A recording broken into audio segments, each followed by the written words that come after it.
Seguro en algún momento has visto uno. Hay muchos dentro de la historia del arte, pues parece que cada artista, independientemente del tipo de obra al que se dedique, tiene que pasar por ellos en algún momento. El retrato y el autorretrato son categorías artísticas que no podemos ignorar y que de hecho son muy importantes en la relación del artista consigo mismo y con esa ventana que es el arte, ese espejo que nos regresa la mirada cuando echamos un vistazo.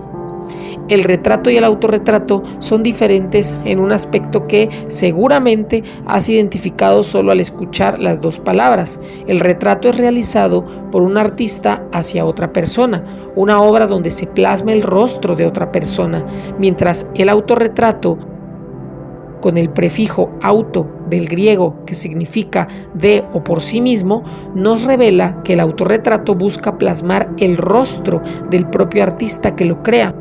Una cosa es hacer un retrato de alguien y una hacer un retrato de sí mismo. La Enciclopedia Británica define el retrato como una evocación de ciertos aspectos de una persona, un ser humano particular visto por otro. Es decir, que en el retrato el artista captura, visualiza y expone en su obra, ya sea un lienzo, dibujo o escultura o cualquier otro medio, los aspectos más significativos de una persona. En este caso, los rasgos faciales. Aunque dibujar un rostro mimético o con aquel mal empleado término particular de realista no sea la única forma de hacer retrato. En donde más se ha explorado e innovado a la hora de plasmar y evocar los aspectos de una persona es en el autorretrato. Este acto de dibujarse, pintarse, esculpirse, evocarse en la expresión creativa que cada artista hace de su propio rostro es un medio que tiene ciertas características particulares que a continuación pasaremos a enumerar. La obra de arte, cuando es un autorretrato, se vuelve un espejo, una ventana que refleja al propio artista, que le permite reconocerse, ser mirado por sí mismo y con lo cual además despierta intereses más profundos que quizá no conocías, pero que en esta videoclase conocerás.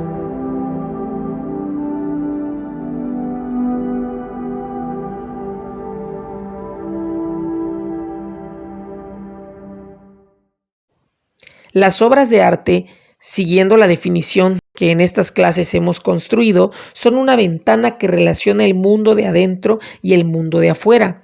Permite además que la obra que creamos sea presa de los ojos inquisidores, curiosos, críticos, asombrados y hasta aterrados del espectador.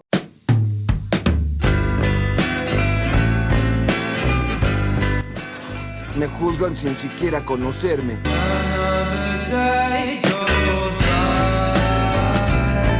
En este sentido, el retrato ha tenido una función particular en toda la historia del arte. Ha sido un elemento de reconocimiento, es decir, una obra donde aparece el rostro, la personalidad e identidad de una persona para ser observada por el resto de personas, para ser reconocida y elevada al mundo de la contemplación y lo bello.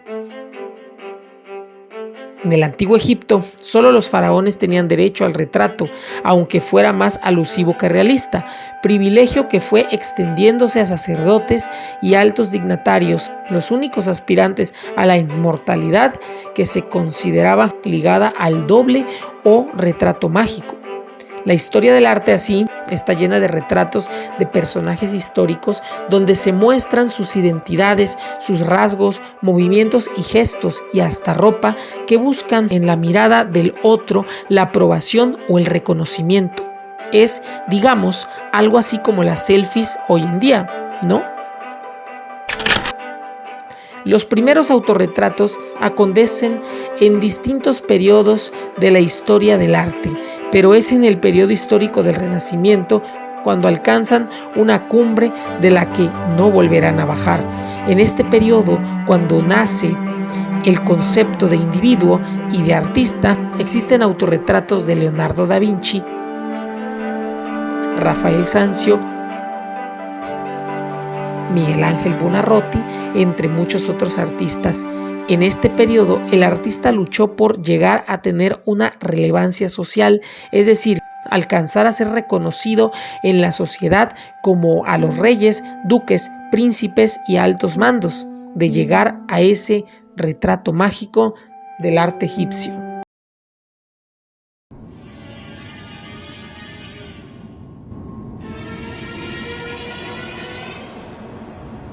Dos grandes pintores que se retrataron fueron Rembrandt y Velázquez.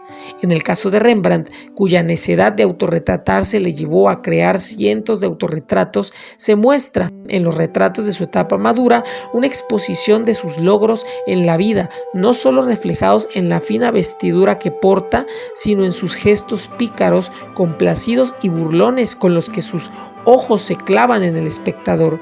Son una expresión de mírenme dónde estoy y quién soy. Uno de los mejores autorretratos, aunque pueda técnicamente no ser uno, es el de Las Meninas de Diego Velázquez. Aquí observamos un cuadro donde aparecen las meninas, las empleadas contratadas para servir a la hija Margarita del rey Felipe IV, y entre los reyes al fondo, espectrales y fuera del centro de la obra, y otros criados, aparece Velázquez mismo pintando.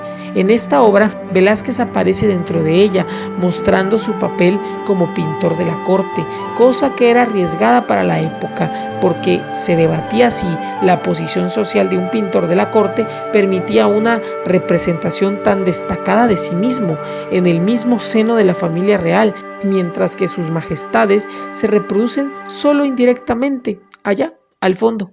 Para esto hay que considerar que artistas increíbles como Caravaggio no tenían el mismo estatus que Velázquez, socialmente hablando. Esta tendencia a que el artista aparezca en otras obras como un registro ineludible de que, 1. Fue el autor el que realizó la obra, 2. Alcanzar ese nivel de reconocimiento solo reservado para los reyes o faraones, se encuentra en el arte egipcio también. En el reino antiguo encontramos dos casos ubicados en las tumbas menfitas, mastabas, de Saqqara. El escultor Ankhemta aparece en un rincón de la espléndida mastaba de su señor el visir Ptahhotep, sentado mientras bebe de una jarra que un sirviente le pasa, ocupando el espacio divino donde solo el faraón o el rey puede estar, casi de la misma forma en la que Velázquez se retrató en la obra de Las Meninas, mostrando su importancia social como pintor de la corte.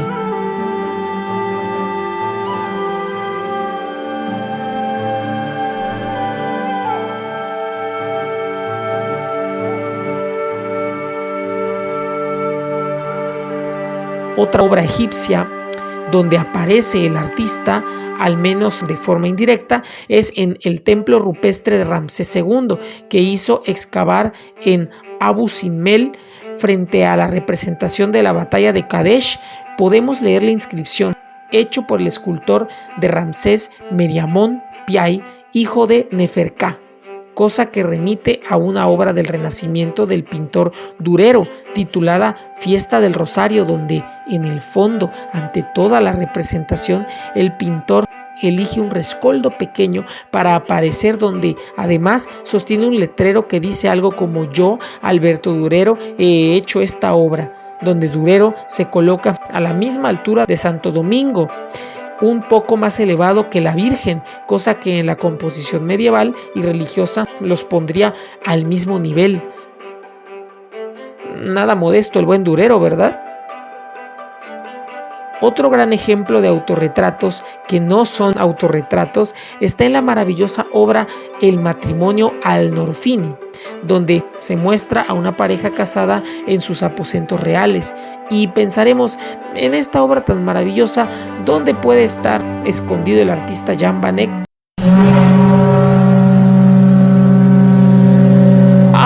Ya, bueno, aunque sea un poquito, pero aparece.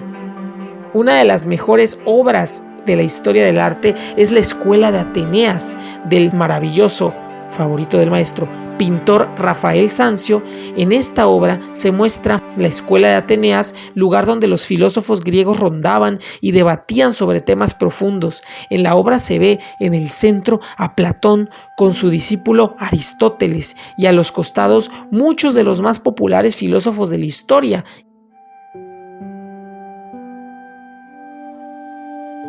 Y entre ellos el buen Rafael Sanzio aparece como parte de esos grandes nombres de la historia del pensamiento.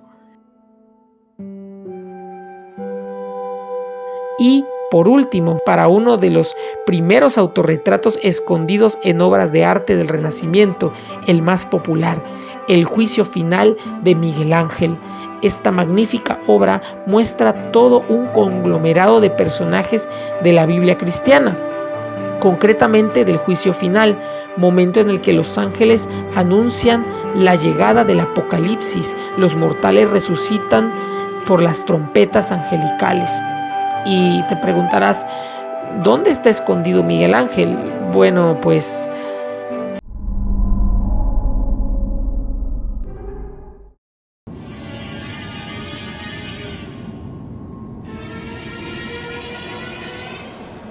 muchos historiadores del arte mencionan que el despojo de piel que Bartolomé sostiene en la mano izquierda es nada más y nada menos que el del mismísimo Miguel Ángel Buonarroti. Se cuenta que el apóstol Bartolomé fue martirizado desollando su piel.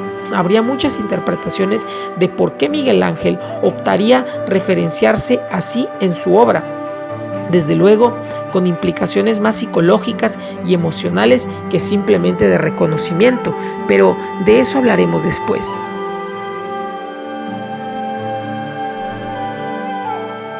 En todos estos casos, los pintores se incluyeron dentro de retratos u obras que estaban destinados a dar reconocimiento a otras personas u otros aspectos, pero lo hicieron con la misma necesidad de ser mirados y valorados por los espectadores, con la necesidad de alcanzar el mismo estatus alto que prometían los retratos a la hora de dar fama y reconocimiento, así como de prevalecer.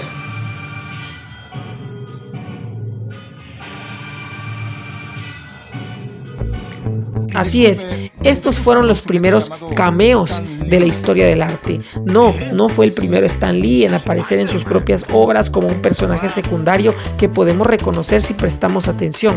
Incluso en la literatura, el asombroso escritor Jorge Luis Borges aparecía como un personaje central en su cuento El Aleph. Y además, el autor y creador de It, Stephen King, apareció en la película que hicieron de su libro, entre otros libros.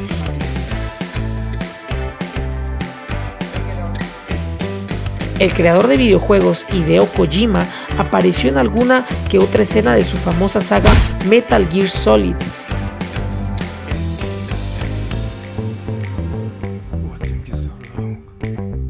El personaje de Morfeo en la serie de Favorita del Maestro, novelas gráficas de Sandman, prácticamente es el propio autor, Neil Gaiman.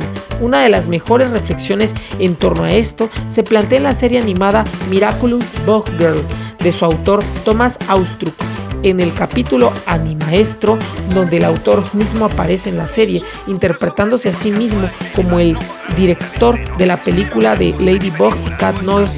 En el episodio se habla mucho del olvido que a veces tenemos las personas por el director o autor de una obra, por la falta de, adivinaste, reconocimiento, que puede que no le brindemos a los creadores. Por esto, el autor mismo se plantea como un villano en la serie y al final es derrotado de la única forma en la que podría derrotarse a alguien que quiere ser mirado, no mirarlo. Durante toda la obra, además, el autor se transforma en personajes de anime y caricaturas, así como videojuegos, que son sus favoritos. Desde luego, este también puede ser considerado un autorretrato. ¿Tú mismo has hecho un cameo o easter egg de ti mismo en una de tus obras o en la obra de alguien más?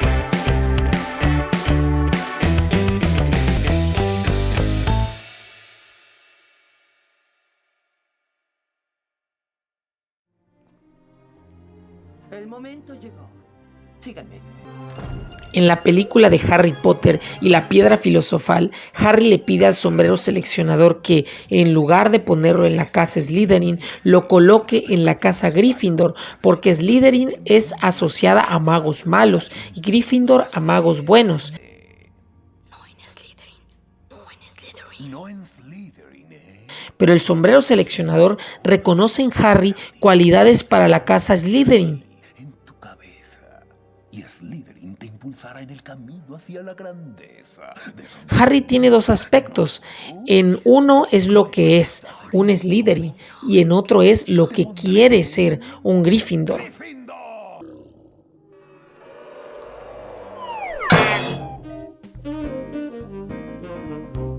En este sentido, todos somos algo que quizá no nos gusta, pero también queremos ser algo que nos gusta. Nos pensamos de una manera diferente, más divertida o creativa. Queremos vernos y ser vistos de una forma diversa. Queremos hacer una imagen de nosotros mismos que exprese el cómo nos vemos y pensamos a nosotros mismos. Esta es una función del autorretrato.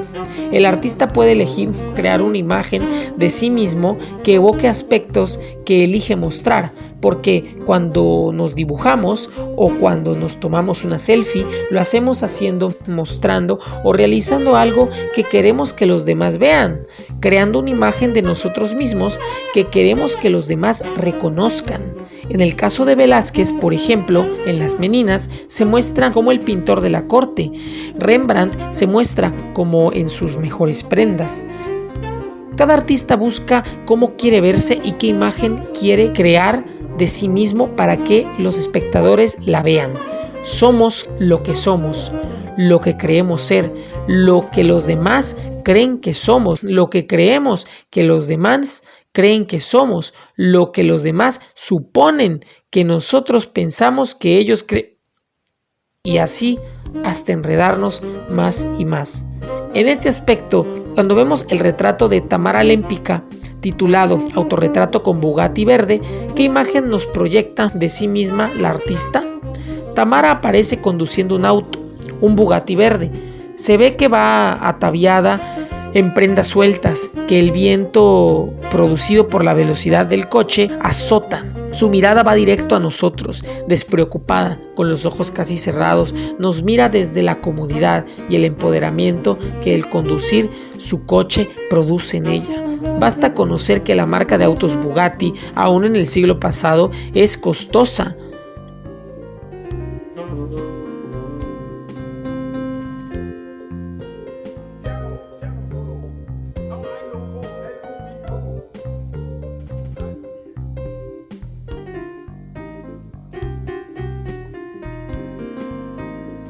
Con coches que ascienden hasta 2.4 millones de euros.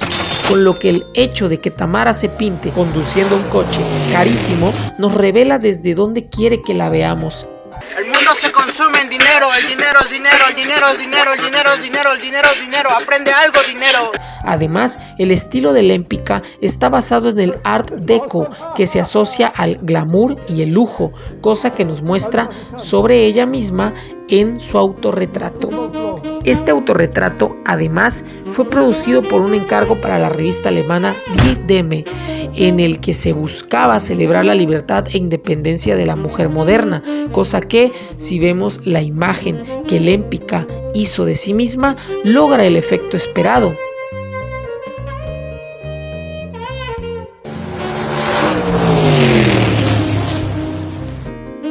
Otro maravilloso ejemplo, como ocurre en muchos artistas, es el de mostrarse realizando el oficio al que su vida está consagrada. El caso del autorretrato de Sofonisba Anguissola evidencia cómo algunos pintores muestran de sí mismos cuán orgullosos están de su ejercicio como artistas. En este autorretrato vemos a Anguissola mirándonos directamente, sosteniendo sus herramientas de trabajo mientras suspende su proceso de pintar un cuadro que además se ha molestado en detallar para que nosotros lo veamos. Parece como dos pinturas en una, porque aquí, a diferencia de Velázquez, que nos muestra solo su estado estatus como pintor, Anguissola nos muestra incluso la obra de arte que está realizando, eligiendo hacerlo para darle tanta importancia a exhibir su rostro como de la obra que está creando. La misma tendencia de la pintora Bige Lebrun en este autorretrato, donde se muestra disfrutando de su oficio de pintora. Es como un tómame foto así como que no me doy cuenta. ¿Ya existía? ¿A poco no? En esta misma necesidad de producir una imagen de sí mismo, de contarnos con su autorretrato un poco sobre la persona que es el artista, el pintor Gustave Courbet, en su autorretrato con perro negro, nos mira directamente hacia afuera del cuadro, elevando ligeramente la cabeza como si fuera un modelo de revista actual, con un dejo de superioridad, mientras es acompañado por su perro negro. El hecho de que el artista elija pintarse con su perro nos manda un mensaje sobre él mismo, que le gustan los perros, justo como cualquier persona se tomaría una selfie con un libro, una hamburguesa o jugando a un videojuego.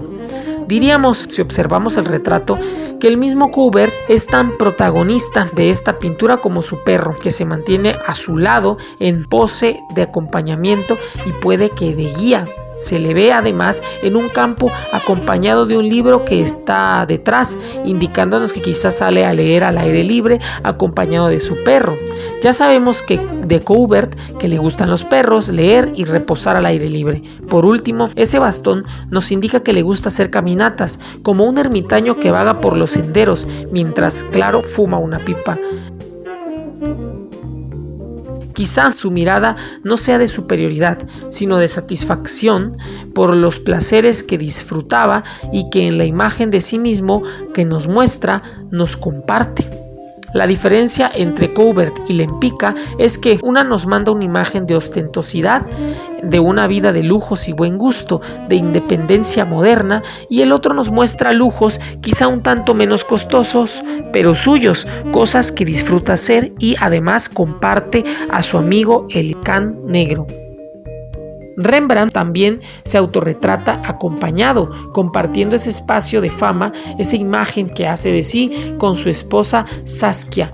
En la pintura El hijo pródigo en la taberna. Por aquel entonces era común usar de modelos a personas cercanas, no siempre el pintor mismo, mucho menos su esposa, como es el caso de Rembrandt. Eran los protagonistas de las obras. En esta pieza, basada en un momento de la parábola del hijo pródigo de la Biblia, Rembrandt aparece sonriente, sosteniendo una copa de cerveza, y al frente su esposa, que voltea con una media sonrisa asomada en los labios entreabiertos.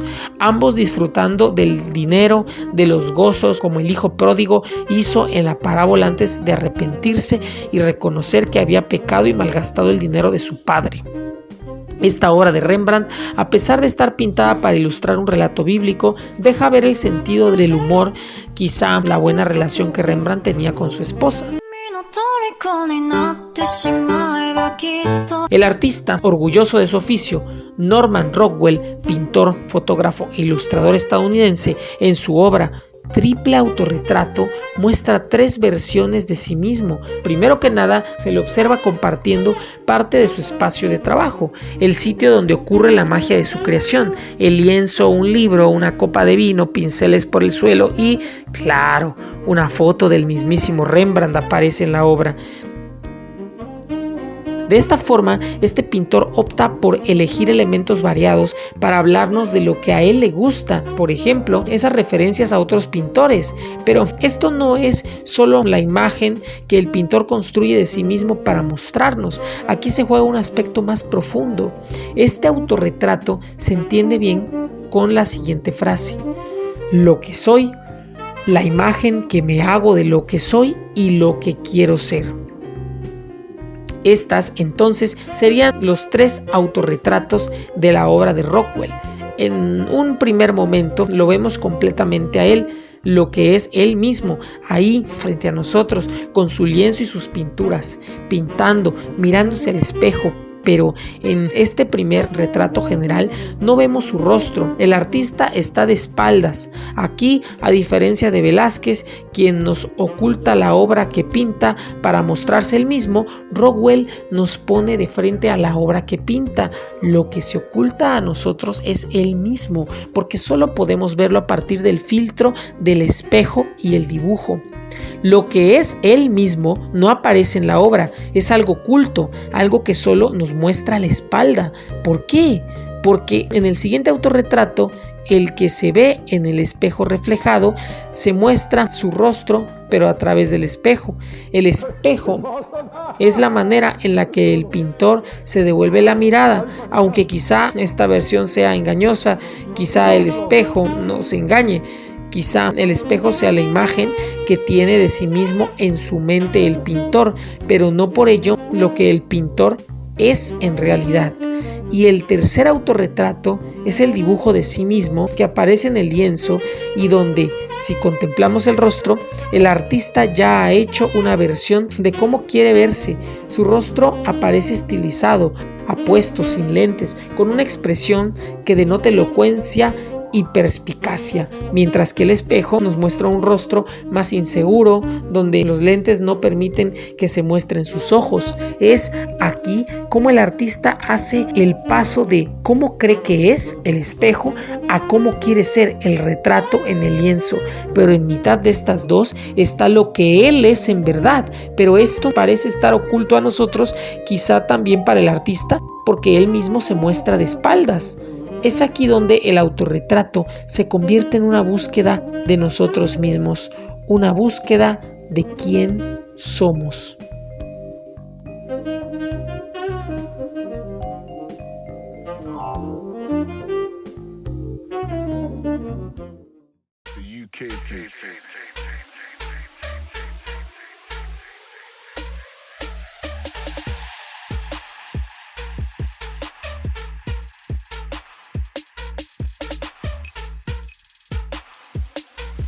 El autorretrato entonces se vuelve un espejo. En él el artista se ve reflejado y en este devolverse la mirada podemos articular la pregunta: ¿quién es ese que me mira? ¿Quién es ese rostro? Esto ya no solo consiste en que los demás en esa ventana hacia afuera me reconozcan, sino en reconocerme yo mismo, contemplar el rostro, los rasgos de mi cara y encontrarme en ella. A esto le llamo geografía facial.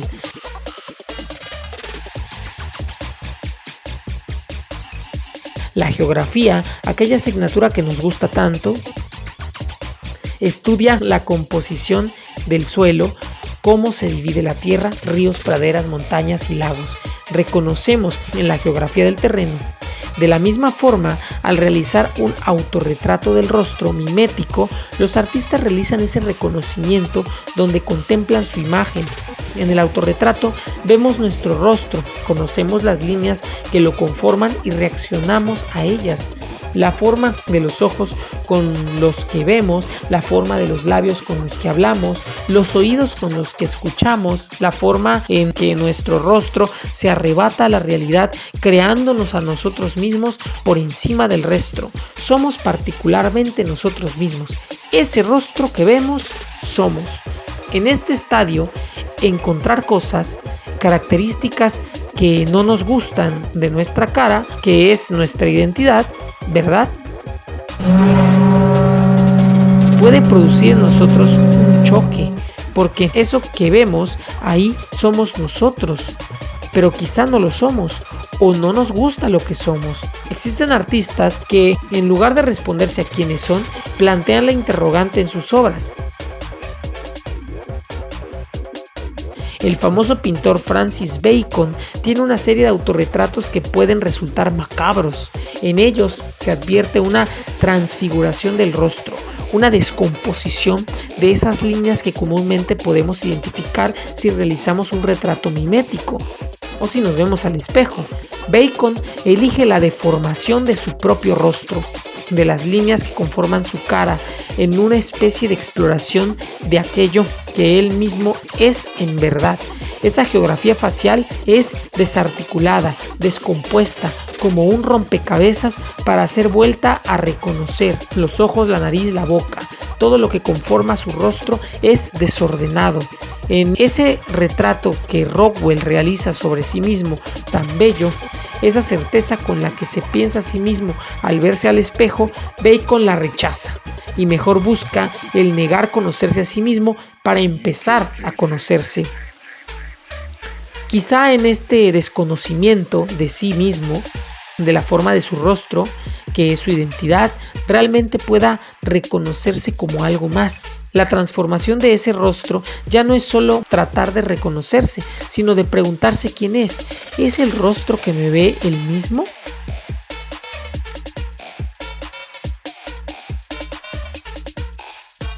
El artista Gerhard Richter también hace lo suyo.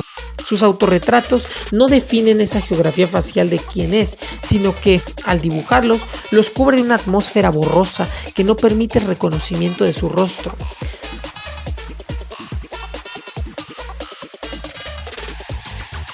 Esa geografía facial que Bacon descompone, Richter la cubre con una niebla, como si su respuesta a quién es termine siendo un no lo sé.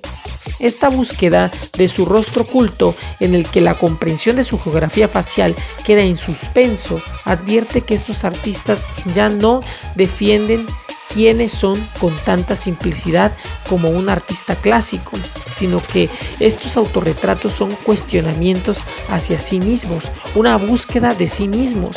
La artista Frida Kahlo también plantea la pregunta de quién es ella, pero no desde el ocultamiento de Bacon o Richter, no desde el desconocimiento, sino desde una pregunta de opción múltiple. Frida Kahlo es de las artistas que más se interesaron por el autorretrato, habiéndose retratado tantas veces que bien podría competir con Rembrandt o Goya. Sin embargo, mientras Rembrandt y Goya tenían más claro quiénes eran, Frida hace esa búsqueda al autorretratarse desde diferentes maneras y en diversos momentos de su vida, donde expresa su sentir.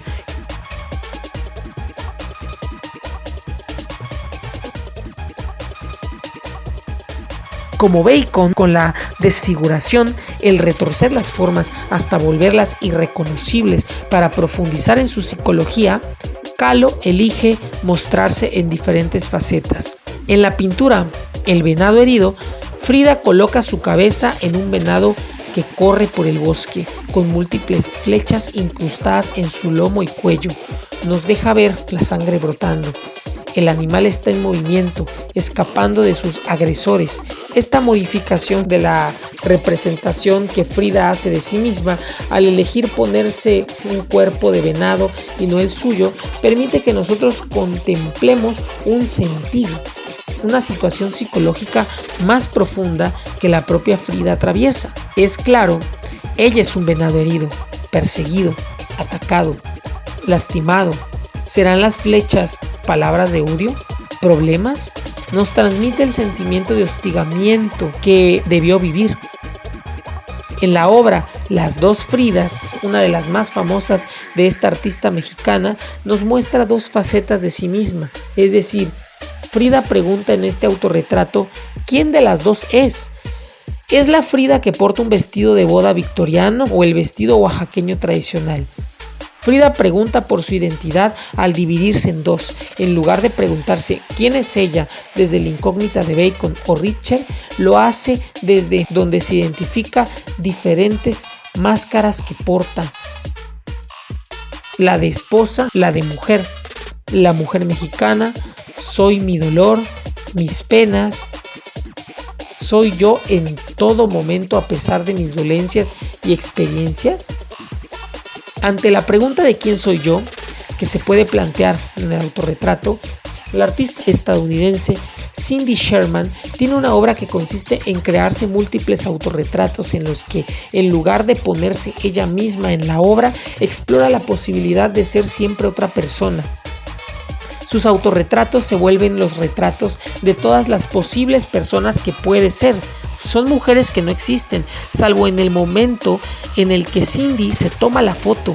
Su rostro, en esa misma línea de exageración y el retorcimiento o modificación de esa geografía facial como Bacon, es retocado a través de maquillaje y ediciones en programas digitales, de manera que los rostros van desde cambios sutiles hasta su cabello y maquillaje, a ediciones que son tan retorcidas que pueden rayar en lo grotesco.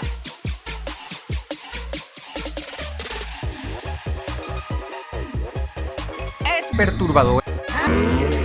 Sherman explora las variadas posibilidades de su identidad. No responde a la pregunta sobre quién es, ni directamente con su rostro, ni tampoco con la incógnita. Ella es tantas caras, tantos personajes que, de cierta forma, su obra permite reconocer que su propia identidad no es la misma en todo momento. Cambia, es volátil, flexible, se transforma. En cada imagen es siempre otra persona. Sherman, con mucha habilidad, hace que sus obras critiquen lo que muchos hacemos con nuestra identidad hoy en día, mostrarla a partir de selfies, donde pretendemos ser siempre alguien más que no somos. Si uno reflexiona lo que es una selfie, es un espacio de exhibición del rostro y de la vida de una persona, casi como los autorretratos que hemos visto, donde la persona busca ser alguien más, construye una imagen de sí misma que a veces y muchas veces no tiene nada que ver con quién es en verdad. Lo que Sherman hace en su obra es mostrarnos cómo la identidad en la era de las selfies se vuelve algo que cambia. Para Sherman, la identidad está en la ficción que hacemos con nuestro rostro a la hora de hacerlo público en las redes sociales. De más está decir que su obra la podemos encontrar en su Instagram. Y además, otro dato importante del artista es que a la fecha no se conoce su verdadero rostro. Nah, no es cierto. Aquí está Cindy Sherman.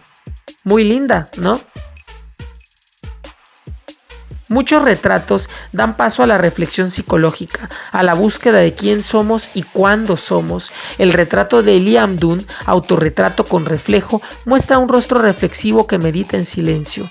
La vista está puesta sobre la mesa, observando nada más y nada menos que su propio reflejo. ¿Qué nos expresa esa mirada? ¿Cuántas cosas se abren a nuestros ojos con un gesto tan simple como esa mirada? La maravilla de estas obras, que son miméticas y no retuercen tanto la forma, es que consiguen expresar una profundidad psicológica en gestos muy concretos y muy cotidianos. Esta pieza de Dunn nos muestra al autor dividido en dos, en una especie de contemplación de sí mismo. Es como si su rostro en el reflejo mirara a sí mismo y no lograra dilucidar quién es quién. Si este autor, a diferencia de Rockwell y como Bacon, Sherman o Ritchie, dudara de lo que el reflejo le muestra sobre sí mismo, incluso la textura del reflejo nos permite diferenciar las realidades. Las pinceladas del reflejo son más sueltas y a manchas, mientras que el personaje por encima del reflejo está pintado con mayor solidez en el trazo. Este artista no se fía de su propia imagen. La obra recuerda mucho a Narciso del pintor Caravaggio, donde ambos se observan desde reflejos, salvo que Narciso, ilusionado con su reflejo, enamorado de su reflejo, y Dunn sospechando de su imagen duplicada. Marcel Duchamp, por ejemplo, en su autorretrato de perfil, nos muestra un retrato que solo contempla una vista de su cara, que además no muestra mayor rasgo de la línea que dibuja sus labios y su nariz en el contorno de su rostro. No explora ningún tipo de geografía, se hurta al escrutinio y reduce el reconocimiento de su rostro al contorno de su figura en perfil, y sin embargo, esta ausencia de los detalles pone de relieve la profundidad de su pensamiento. Para Duchamp, como artista, el pensamiento y la idea es prioridad. Este autorretrato minimalista, que tiene lo mínimo de líneas, lo mínimo de partes del rostro, nos muestra cómo a partir de algo tan sutil como el contorno de la cara puede mostrarse la identidad. Que su rostro no aparezca también plantea la incógnita de quién es. ¿Quién es ese Pokémon? Con su contorno se reconoce su identidad. Entonces, ¿de qué sirve dibujarse completo el rostro? Incluso, ¿qué nos queda del autorretrato de Duchamp si no aparece su cara? Solo su firma como artista. ¿Su autorretrato es solo la idea que tenemos de él como artista? ¿O Duchamp trata de decirnos que su autorretrato es la idea que nos hacemos de él al ver su figura del rostro en negro? Al contrario, por ejemplo, de Salvador Dalí en su autorretrato con Bacon frío, donde su rostro no es reconocible por formas de una geografía facial, tampoco es simplemente un contorno que se hurta como Duchamp o lo nebuloso de Richter, sino que la deformación de su imagen nos proporciona de formas que simulan un rostro. Algunas líneas características como las de su bigote nos asocian esta extraña máscara con el rostro real del pintor. Las formas suaves y curvas forman parte del mundo de los sueños, que es el elemento central del surrealismo, corriente a la que pertenece el pintor Dalí. Esas líneas que licúan su rostro no es sino una máscara del pintor, como un disfraz. Permiten también entender que su identidad está sujeta a la deformación, cosa que le permite alcanzar mayor profundidad psicológica. La deformación del rostro también permite apelar a emociones más complejas, a exploraciones psicológicas más profundas, que nos permiten llevar nuestras reflexiones en la búsqueda de quiénes somos o en el cuestionamiento de nuestra identidad, hasta las consecuencias más profundas y al final ya sea retorciendo la imagen, transformando el rostro en formas increíbles, deformándolo o simplemente mostrándolo tal cual es. Siempre hay algo que se oculta en ese espejo donde nos miramos, en ese autorretrato que busca dar respuesta a la pregunta por quiénes somos. En lo más profundo de nosotros existe algo muy tenebroso: la muerte.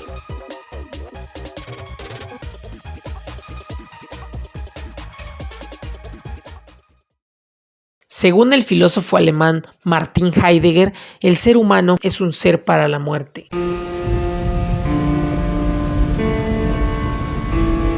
Esto significa que entre todas las posibilidades de las cosas que puedo ser, como ser cantante, cocinero o artista, ir a Europa o a Japón, entre todas las posibilidades de lo que puede hacer una persona, la muerte es la única más real y cierta, porque podemos ir a Japón o no podemos ir, podemos ser cocinero o artista o ninguna de las dos y mejor ser futbolista, y esto puede ser o no puede ser, pero lo único que siempre va a ser es que algún día moriremos, porque todos morimos.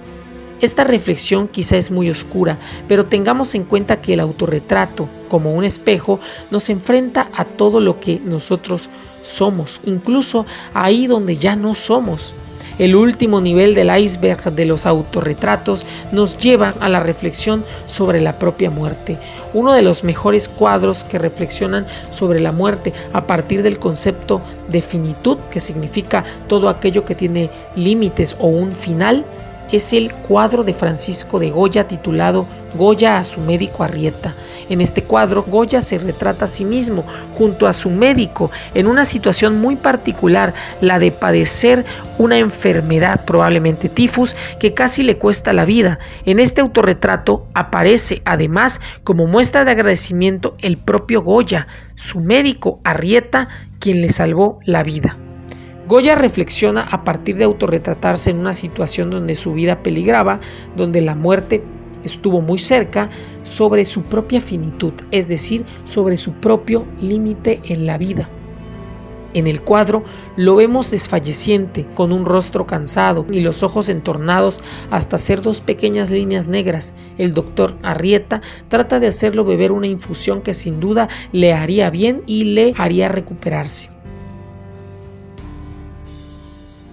Otras obras maravillosas que reflexionan sobre la finitud, aunque no lo parezca, son todos los autorretratos de Rembrandt. Este maravilloso pintor holandés se retrató a lo largo de su vida con insistencia y constancia. En sus autorretratos lo vemos desde la juventud hasta la edad madura, llegando a desembocar en su adultez y al final en la vejez, representada por las múltiples arrugas de su rostro.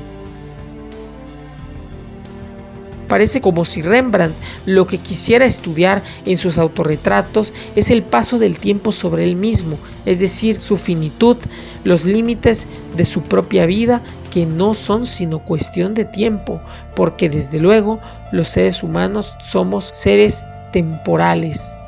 Pero la experiencia de la propia muerte es imposible, nos dice Heidegger. Lo que tenemos es la experiencia de la muerte del otro, cosa que en el cuadro de Charles Emile, que retrató a Theodore Géricault en el último momento de su muerte. Esta obra muestra al pintor Géricault postrado sobre su cama, arropado entre sábanas que forman curvas a su alrededor, mientras su rostro se nos presenta tan delgado que deja relucir el cráneo de su cabeza. Las cuencas donde los ojos se pierden en manchones negros son los signos que nos indican cómo el pintor va perdiendo la vida a cada momento. El pequeño gesto de la boca entreabierta, como si su último suspiro fuera a ocurrir en cualquier momento. Charles Emile decide explorar la muerte desde la observación más directa de la muerte de otros. Nos deja un retrato que no solo perturba por la poderosa forma en la que se capta cómo Géricault llega al límite de su vida, sino además porque ¿quién colgaría el cuadro de alguien que se ve a punto de morir en la sala de su casa? Es perturbador. Nos indica que el autorretrato es algo más allá de una simple obra decorativa. Es una obra de arte que busca reconocernos, conocernos y explorar todo lo que somos como seres humanos. El famoso pintor Edvard Munch, en este autorretrato, reflexiona también sobre su identidad a partir de su muerte, de su propia muerte. No solo por lo tétrico de su semblante serio, con la ceja levantándose en gesto de reflexión, o por el fondo negro que lo parece hundir en una oscuridad absoluta, sino porque delante y debajo de él un brazo esquelético aparece. Uno pudiera pensar que se trata de su propio brazo, cosa que es posible. Aunque no lo fuera, la relación entre su retrato y la aparición de este gesto tan funesto del brazo esquelético indica que la intención del pintor era reflexionar sobre la muerte en general.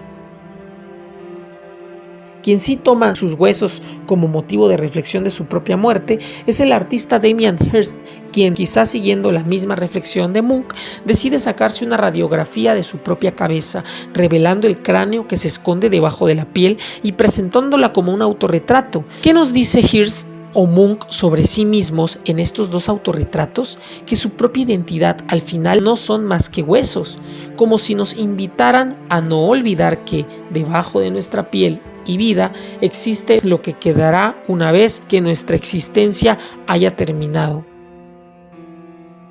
El autorretrato del artista Carlos Herrera va más allá que el resto de los artistas que hemos analizado en esta sección. Herrera titula su propia obra como Autorretrato sobre mi propia muerte. Te preguntarás, ¿cuál es el autorretrato? Y es justamente lo que alcanzas a ver ahí, abandonado en medio de la oscuridad, bajo una luz que no hace sino acrecentar la soledad que envuelve a esta pieza. La obra de Herrera se inscribe en la tradición del ready-made, o también conocida como arte objeto o arte conceptual, donde lo importante es que los objetos colocados, intervenidos y adecuados de cierta forma transmitan el mensaje que el artista busca. Pero esta obra solo nos muestra una bolsa de plástico blanca, unos zapatos con una corbata y traje dentro, y dentro del calzado que se alcanza a vislumbrar hay algo pegajoso, brilloso, algo orgánico. ¿Es un calamar?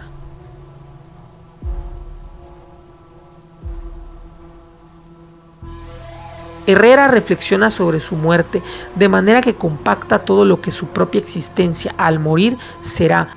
La ropa que usó, es decir, los artículos que abandonó al morir, y el despojo descomponiéndose de carne que manifiesta el calamar dentro de sus zapatos. Todo reducido, compactado, atiborrado dentro de una bolsa de plástico abandonada en medio de la oscuridad. Herrera parece decir que al final lo que queda es algo muy solitario, algo irreconocible. Esta obra es hasta una contradicción al autorretrato, porque a diferencia del resto de obras, aquí Herrera nos muestra elementos que en realidad no transmiten nada sobre él. El autorretrato sobre la muerte de Carlos Herrera no es sino todo lo que queda de él o sobre él al morir, y que al final no nos dice nada sobre la persona que es Carlos o qué fue. El cuerpo llega a degradarse tanto que esas líneas que todos estos artistas exploraron en sus autorretratos se descompone al grado de volverse irreconocible en ese calamar que solo parece un trozo de carne tan retorcido como los autorretratos de Bacon, la ropa, los productos que eran suyos y compró, cosas que nos revela la bolsa de supermercado en la que empaqueta todo lo que queda sobre su muerte. Sus iPhones y tablets, su trabajo, cosa que Herrera alude con el traje de corporativo que agrega a la bolsa blanca, sus zapatos, todo aquello que él deja es lo que él ya no es. Herrera nos dice que en la muerte nosotros ya no somos nada. El límite del autorretrato es la misma muerte, porque es el límite de la identidad. Como cita el maravilloso filósofo Emanuel Levinas, el viejo adagio de Heráclito sobre la muerte: cuando ella es, tú no eres, y cuando tú eres, ella no es.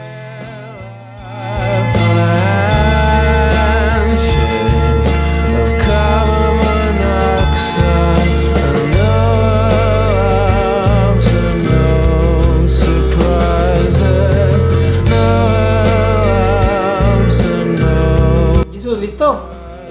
Jesús.